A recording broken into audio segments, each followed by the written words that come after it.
स्वागत है आपका ब्रेक के बाद। अमेरिका के रक्षा सचिव पीट हेग्सेथ फिर विवादों में हैं। विवाद सिग्नल ऐप के उसी ग्रुप चैट से जुड़ा हुआ है जिसमें 15 मार्च को यमन में अमेरिकी हमले से जुड़ी जानकारी पहले ही शेयर कर दी गई थी। इस ग्रुप में एक पत्रकार भी शामिल था। अब एक नया खुलासा हुआ है जिसमें बताया गया है कि यह जानकारी एक दूसरे ग्रुप में भी शेयर की गई थी जिसमें पीट हेग्सेथ की पत्नी और कुछ दूसरे करीबी शामिल थे। इस खुलासे के बाद ट्रंप प्रशासन विरोधियों के निशाने पर है। यह रिपोर्ट देखिए। एक महीने में ये दूसरी बार है जब अमेरिकी राष्ट्रपति की टीम आलोचकों के निशाने पर है। मामला पिछली बार की तरह इस बार सिग्नल चैट पर यमन पर हमले की जानकारी की लीक का है, जो अमेरिका में 2 दिनों से सुर्खियां बटोर रहा है। इस बार भी आरोपों के घेरे में है अमेरिका के रक्षा सचिव पीट हेग्सेथ। उन पर आरोप है कि उन्होंने हूतियों पर अमेरिकी हवाई हमले से संबंधित अहम जानकारी सिग्नल ऐप पर साझा की। हालांकि व्हाइट हाउस ने खुफिया जानकारी लीक करने के आरोपों को पूरी तरह से खारिज कर दिया है। व्हाइट हाउस का दावा है कि पेंटागन के पूर्व असंतुष्ट कर्मचारी ऐसे फर्जी खबरें फैला रहे हैं। हालांकि चैट लीक की जांच के दौरान कार्यकुशलता में कमी को लेकर पेंटागन के कई शीर्ष अधिकारियों पर गाज गिरी, जिसमें रक्षा सचिव पीट हेग्सेथ के सहयोगी भी शामिल हैं। बहरहाल चैट लीक के नए मामले में एक अलग निजी चैट ग्रुप का जिक्र है जिसे जनवरी में पीट हेग्सेथ ने बनाया था। इसी ग्रुप में उनकी पत्नी और उनके करीबी सहित 1 दर्जन लोग शामिल थे। रिपोर्ट के मुताबिक ये ग्रुप रक्षा सचिव के सरकारी फोन की बजाय उनके निजी फोन से चलाया जा रहा था। मीडिया रिपोर्ट में कहा गया है कि रक्षा सचिव ने वही जानकारी एक प्राइवेट चैट में शेयर की थी जो पिछले महीने द अटलांटिक मैगजीन ने अपनी रिपोर्ट में बताई थी। न्यूयॉर्क टाइम्स ने अपनी रिपोर्ट में 4 ऐसे लोगों का नाम साझा किया है जो उसी चैट ग्रुप से जुड़े हुए थे। रक्षा मामले से जुड़ी गोपनीय मामले का जिक्र दूसरी चैट में किया गया है जिसमें बताया गया कि FA-18 हॉर्नेट्स जेट कब उड़ान भरेंगे।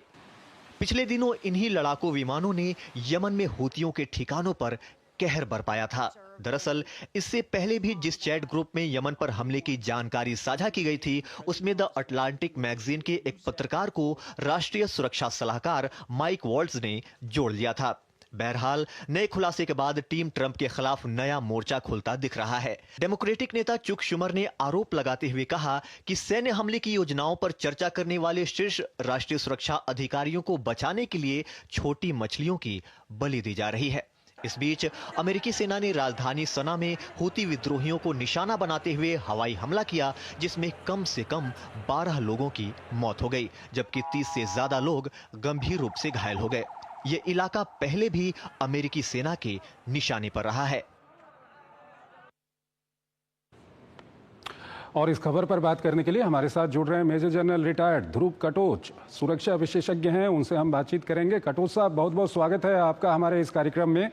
पहली प्रतिक्रिया आपकी क्या है जो यूएस डिफेंस सेक्रेटरी के सिग्नल ऐप में इस खबर को, इस जानकारी को, जो यमन पर हमला होना था उसको शेयर करने के बाद जो विवाद छिड़ा हुआ है, क्या कुछ कहेंगे आप? धन्यवाद जोशी जी। देखिए, विवाद तो सही है क्योंकि जब भी हम सिक्योरिटी के मामले के ऊपर विषय करते हैं तो जो भी लोग उसके बीच में नहीं होने चाहिए, जैसे यहाँ पर अटलांटिक ग्रुप के जो रिपोर्टर हैं उनको इस ग्रुप में शामिल नहीं होना चाहिए था, वो गलती हो गई। तो इन चीज़ों में हो सकता है कभी कभी गलती हो जाती है, लेकिन सिक्योरिटी के हिसाब से इसको सही नहीं मान सकते हैं। दूसरी बात, परिवारों को भी बीच में जोड़ना ये मैं समझता हूँ सही नहीं है। लेकिन जब लोग बोलते हैं कि ये बहुत बड़ा सिक्योरिटी ब्रीच हुआ है, मैं वो भी मानने को तैयार नहीं हूँ। सिक्योरिटी ब्रीच हुआ है लेकिन उतना बड़ा ब्रीच नहीं है जितना कि लोग बोल रहे हैं। कोई स्टेट सीक्रेट उस प्रकार की जो कहते हैं वो लीक नहीं हुई है। दूसरा, जब भी इस प्रकार के जब भी कोई ऑपरेशन होता है उसकी एक लाइफ होती है।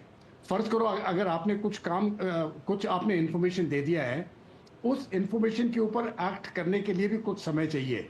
अगर वो समय बहुत कम है तो उसके ऊपर कोई भी दुश्मन एक्ट नहीं कर सकता है। तो बात सही है, ये पॉलिटिकल मामला बन जाएगा, लेकिन मुझे लगता है ये बहुत जल्दी अमेरिका में ही ये मामला खत्म हो जाएगा। कटोच साहब, अभी जो ताज़ा अपडेट है वो व्हाइट हाउस की ओर से आया है। व्हाइट हाउस का कहना है कि प्रेसिडेंट ट्रंप इस मामले में पूरी तरह से पीट हेग्सेथ के पीछे खड़े हैं और दूसरी ओर जो डेमोक्रेट्स हैं या ट्रंप एडमिनिस्ट्रेशन के जो विरोधी हैं वो लगातार हमला कर रहे हैं इस मामले को लेकर के। ये जो आप बोल रहे हैं कि उतना गंभीर नहीं है, इसको थोड़ा हमारे दर्शकों को समझाइएगा। क्या उसमें लोकेशन, टाइमिंग, जो दावा कर रहे हैं कि हमने इसमें कोई लोकेशन, टाइमिंग, कौन से हथियार उपयोग किए जाएंगे, ये सब की जानकारी नहीं है। ये कितना गंभीर है या गंभीर नहीं है, ये थोड़ा सा सर एक्सप्लेन कीजिए। नहीं, देखिए, जब हम स्टेट सीक्रेट, ये तो ऑपरेशनल प्लान थी, जो एक टैक्टिकल प्लान थी जो एग्जीक्यूट होनी थी। तो सही बात है कि ये टैक्टिकल प्लान बाहर नहीं जाना चाहिए थी, इसमें तो कोई शक नहीं है। लेकिन जब हम स्टेट सीक्रेट्स की बात करते हैं, वो बहुत बड़ी चीज़ें होती हैं, वो इससे बहुत बड़ी चीज़ें होती हैं। तो मैं मानता हूँ ये नहीं होना चाहिए था, और ये मुझे लगता है कि ट्रंप एडमिनिस्ट्रेशन भी मानता है कि ये जो हुआ है वो सही नहीं है। लेकिन ये कहना कि स्टेट के बहुत बड़े सीक्रेट्स वगैरह रिवील हो गए हैं जिसके लॉन्ग टर्म कॉन्सिक्वेंसेस होंगे, वो नहीं है। ये एक टैक्टिकल ऑपरेशन था जिसके ऊपर जिक्र किया गया था कि कौन से हथियार, कौन से एयरक्राफ्ट किस समय पर इस्तेमाल होंगे। इसके ऊपर जो हुतीज हैं उनको रिएक्शन करने का कोई मौका नहीं था।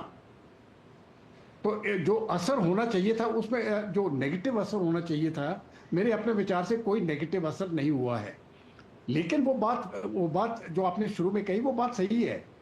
ये शुरुआत नहीं होना चाहिए थी। जब हम मिलिट्री के मामले की बात करते हैं, ये बड़ा क्लोज सर्कल होता है और नीड टू नो बेसिस के ऊपर ही लोगों को बताया जाता है, और जो उसके बीच में शामिल नहीं है उनको वहां से बाहर ही रख दिया जाता है। अभी जरूरी बात है, ये पॉलिटिकल इशू तो बनेगा ही, लेकिन मैं नहीं समझता कि ये बहुत गंभीर इशू है। पॉलिटिकल इशू जरूर है, और इसके ऊपर डेमोक्रेट्स जो है जितना पॉलिटिकल फायदा उठा सकेंगे, उठा सकते हैं, उसकी वो कोशिश करेंगे। इसलिए प्रेसिडेंट ट्रंप अपने डिफेंस सेक्रेटरी को प्रोटेक्ट कर रहा है, क्योंकि उनको भी लगता है कि ठीक है, इस प्रकार से जो जब सिक्योरिटी लीक की बात करते हैं, और वो उस प्रकार की लीक्स नहीं है कि भाई स्टेट सिक्योरिटी वगैरह चली गई। ये लोकल टैक्टिकल प्लान थी जिसके बारे में जिक्र किया गया है। वैसे वो भी नहीं होना चाहिए, लेकिन स्टेट सीक्रेट्स जब हम बोलते हैं मैं उसको इतना सीरियसली लूँगा जितना लोग समझ रहे हैं। ठीक है कटोच साहब, यहाँ पर हम ये भी जानना चाहेंगे कि यमन में जो यूएस का वहाँ पर मिलिट्री ऑपरेशन चल रहा है, इसके बारे में भी थोड़ा हमारे दर्शकों को बताइए। क्या कुछ और किस कारण से यूएस जो है यमन में वहाँ पर अपना मिलिट्री ऑपरेशन यूएस ने शुरू किया है? देखिए, यमन पे जो है हुतीज ने कंट्रोल ले लिया है। यमन में दो फोर्सेस हैं, एक गवर्नमेंट कंट्रोल फोर्सेस है और एक हुतीज के साथ कंट्रोल फोर्सेस है। और हुतीज का जो एरिया है वो ज़्यादा बड़ा है। अभी आप हुतीज को जो सपोर्ट दे रहे हैं वो है ईरान, और पूरी उनके हथियार, इंटेलिजेंस, ट्रेनिंग, जो भी आप सोच सकते हो, फाइनेंशियल सपोर्ट, उनको ईरान की तरफ से मिल रही है। इस समय पर ईरान वैसे थोड़ा काफ़ी कमज़ोर हो चुका है, क्योंकि उन्होंने बाकी जगह पर वेस्ट एशिया में जो ऑपरेशन हुए हैं, खास करके हमास के विरुद्ध और हिजबुल्लाह के विरुद्ध, उनको बहुत नुकसान हुआ है। लेकिन फिर भी वो हुतीज को सपोर्ट कर रहा है। और हुतीज क्या कर रहे हैं, जो मेडिटेरियन जो शिपिंग के रूट्स हैं वहाँ पर, उन शिपिंग के रूट्स को अटैक कर रहा है, और उन्होंने अमेरिकन शिप्स भी अटैक की है। अभी अमेरिका और भारत और बाकी देश जो है वो हम चाहते हैं फ्री एंड ओपन शिपिंग, कि भाई शिपिंग जो है रेड सी के ऊपर और इंडियन ओशन के ऊपर ये बिल्कुल फ्री और ओपन हो और उसमें कोई खतरा ना हो। आपने देखा होगा कि जब पिछले साल की बात है, ये भारतीय नौसेना ने ही मेरे ख्याल से ये जो कुछ रेबेल ग्रुप्स थे उनकी शिप के ऊपर उन्होंने कब्जा किया था, और वो शिप को उन्होंने छुड़ा दिया था, उनको फ्री कर दिया था।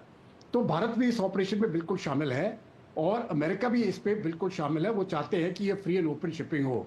तो हुतीज को मैसेज देने के लिए वो अमेरिका जो है हुतीज की टारगेट यमन में उनके ऊपर हमला कर रही है, जहां पर अमेरिका समझता है उनकी पोजीशंस उस स्थान पर है। तो जो उनके मिसाइल पोजीशंस हैं, उनके गन पोजीशंस हैं, जो भी उनके मिलिट्री के एस्टैब्लिशमेंट हैं, उसको नुकसान पहुंचाने के लिए अमेरिका ने ये हवाई जहाज अटैक्स और मिसाइल अटैक शुरू किए हैं। ठीक है कटोच साहब, बहुत बहुत शुक्रिया आपका हमारे इस कार्यक्रम में जुड़ने के लिए, और आप काफ़ी महत्वपूर्ण जानकारियां और विश्लेषण हमारे दर्शकों के साथ साझा करने के लिए बहुत बहुत शुक्रिया सर। और यहाँ पर एक छोटा सा ब्रेक लेंगे, ब्रेक के उस पार हम आपको आज की कुछ